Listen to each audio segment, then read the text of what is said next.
Boxing King Media in association with Boxstro. We've got a special guest for the first time on Zoom, not in person.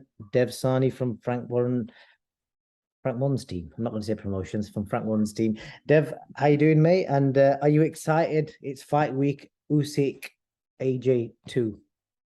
Yeah, how am I doing? I'm doing really well. Look, normally when I'm in here, I'm doing interviews with people, but now I'm starting to do a few interviews as well, so it's a bit surreal.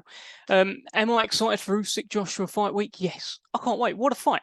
I mean, how can you be a boxing fan and not be intrigued by that fight? And it's massive, and I'm gonna watch it, and I can't wait for it. I feel as though Usyk's gonna win. But I do hope Joshua wins, because then that starts the whole conversation again of Joshua Fury. And I really want to see that fight before I die. Well, the reason I asked you if you're excited is because obviously the general consensus on Twitter is, Dev works for Frank Warren. He does, the MC, and he does everything behind the scenes.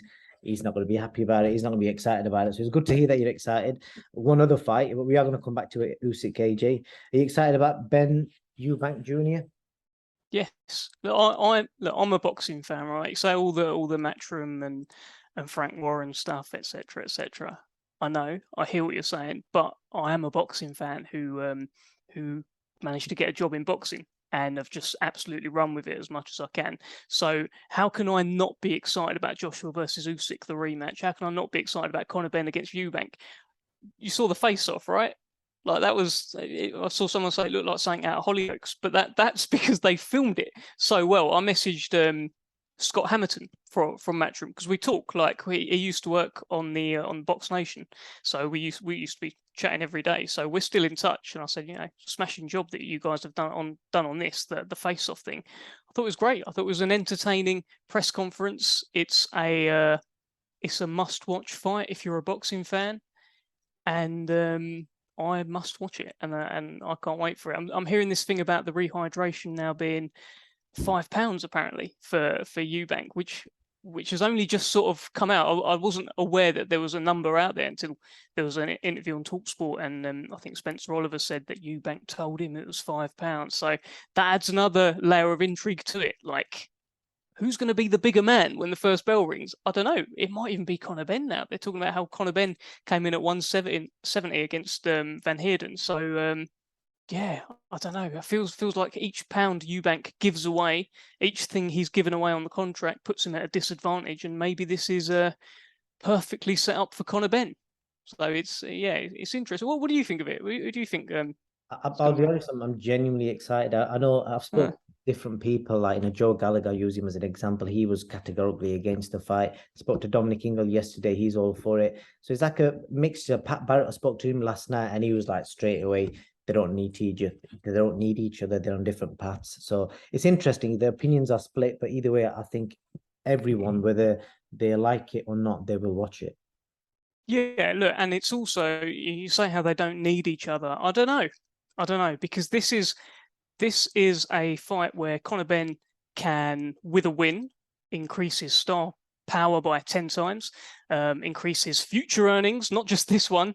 He'll be a pay-per-view forever should he win this fight, and everything goes his way. So it's a very calculated gamble at his end. If he loses, hey, it was too big. I was too small. I'm only a welterweight. Hey, I tried it, and now I'm going to go on to become a welterweight champion. I've learnt from that. I've got the experience, etc., etc. He's perfectly fine. With EUBANK Jr., he absolutely cannot lose to Conor Benn at 32 years old, after acting like he did at the press conference as well. But obviously, if he does lose, he'll blame the weight as well. Do they need each other? Chris EUBANK Jr. could have boxed for a world title. I've no doubt that if he'd have said, Andrade, can I have a shot? Andrade would have been like, yeah, let's figure it out. I'm sure he could have got a shot at Janibek, the interim world champion, as well. There are world champions or people in the frame to become a world champion with profiles that aren't great who would benefit from fighting someone like Chris EUBANK Jr. There'd be a bit of a queue to fight him. So if he wants a shot, he could have one. Same with Conor Benn, by the way. If he wanted to fight Jaron Ennis, he could go and get that fight, no problem. Same with Virgil Ortiz, because his star power is growing and he's becoming a scalp. These guys perhaps aren't as big a sort of star as him. Do you think on the names that you mentioned there, that obviously the risky fights, so both of these are Yeah, kind of taking, obviously for Chris it's a less risky fight, but ultimately money wise they're going to be earning tenfold compared to what they'd get against all the 100%. And that's why it's the fight to take right now. If it's on the table, you do it. So I completely back from Conor Benn's side. It's almost like a genius bit of kind of matchmaking. It's not every fighter in their career will have a fight like this available to them, which is just a monster, which is just sort of always there. It's there for him. You know, in a couple of years, it would have been still there for him, but it's there for him now, and he's taken it, and he's going to get paid more for this than he would do to fight Terence Crawford for a world title, Errol Spence for a world title. They're very, very tough fights. And has he got a chance against those guys? I think he's got a better chance of beating a weight-trained Chris Eubank Jr. than he does against any top welterweight in the world. Terence Crawford, Errol Spence, you're talking Jaron Ennis, Virgil Ortiz, these guys, world champion, or very much knocking on the door, on the cusp. And I throw in David Abanesian with that as well. I can't not. Yeah, to be fair, I had to stopwatch on to see how quickly you'd mentioned David. So just talking on that, obviously we're talking about money, and I did see a tweet that you put out yesterday, and Eddie Hearn said that he felt that this would break all pay-per-view records. So do you think this fight will break pay-per-view records based on what Eddie Hearn said? He's been sort of framing it differently. He said it will break all pay-per-view records, and then later said, oh, if this was on Sky, it would break all pay-per-view records. That may be closer to the truth. It can't break all pay-per-view records on DAZN. That's just facts. And by Eddie saying, if this was on Sky, it would do, break records. That's a concession of that. He's conceded that point. It can do, well. It can do very well. But you're dreaming if you think it can get past 1 million. I think if they get to half of that, they'd have had it off and they'd have done very well out of it. And it's not because the fight's bad and because there won't be any hype. There will be hype for this fight.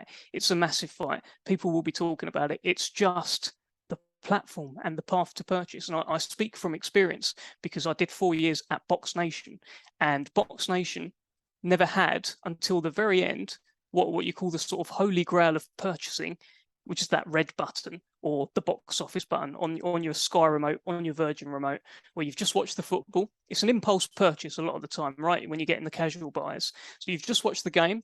Oh, there's an ad for the boxing. I'll watch that, press it, bang, bang, bang. I'm watching the boxing. With Box Nation, and it will be the same thing with DAZN. With Box Nation, you may hear about the fight on the day. You might have been served an ad somewhere, social media talking about it if it's an absolute sort of monster, and then you have to go over to a web page and sign up, and then it would go onto your Skybox and it would appear on your TV. With DAZN, it's not going to appear on your Skybox unless you're a Sky Glass customer and you've got the special Sky TV. It's not a button on your box, on your Skybox or your Virgin box. You have to really you have to go and sign up on a website. There's just too many exit points. And I know this, where you lose customers along the way. To counteract that, do you not think, the position Box Nation were in at the time compared to where the Zone are now, like their digital platforms are like the huge, in the millions. Do you think that could not play a part in helping them get them pay-per-view sales? Like the Instagram, the YouTube, obviously compared to what Box Nation was, because like the YouTube, the digital changed now in the space of what 10 years. So do you not think that would help them get the numbers that they think they're going to get?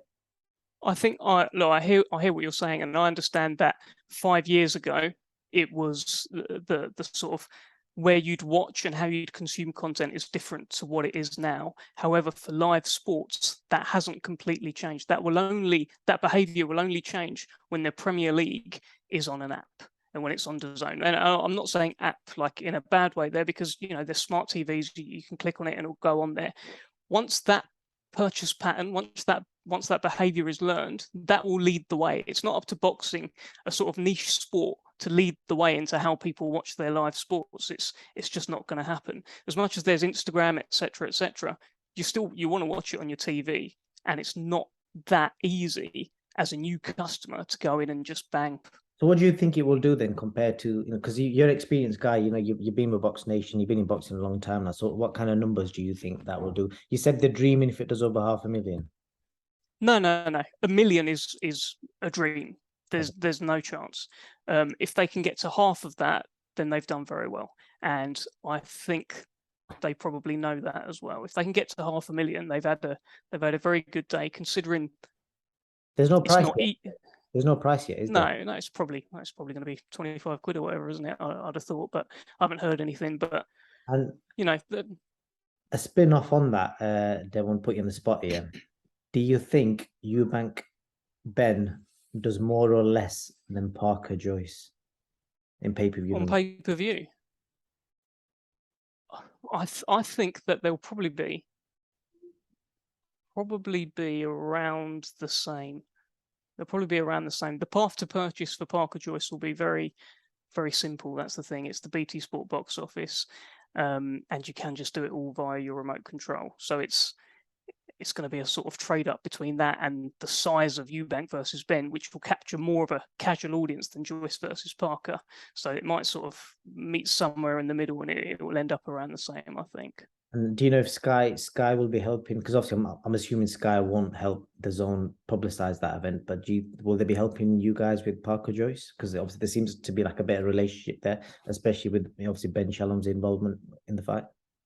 Yeah, I mean, I don't know so much about helping. I think Sky cover the sport, and they seem to not so much cover the sport when it's DAZN fights, but is what it is. But Joseph Parker is a Sky Sports fighter. I would expect Sky Sports to be around for Fight Week, for the press conference, any workouts, the weigh-in. I would expect them to be a part of it because Joseph Parker is a Sky Sports fighter. And of course, if it's on BT Sport Box Office, BT Sport Box Office is a channel that sits on the Sky platform as well. So everyone does well out of it, the pay-per-view doing well.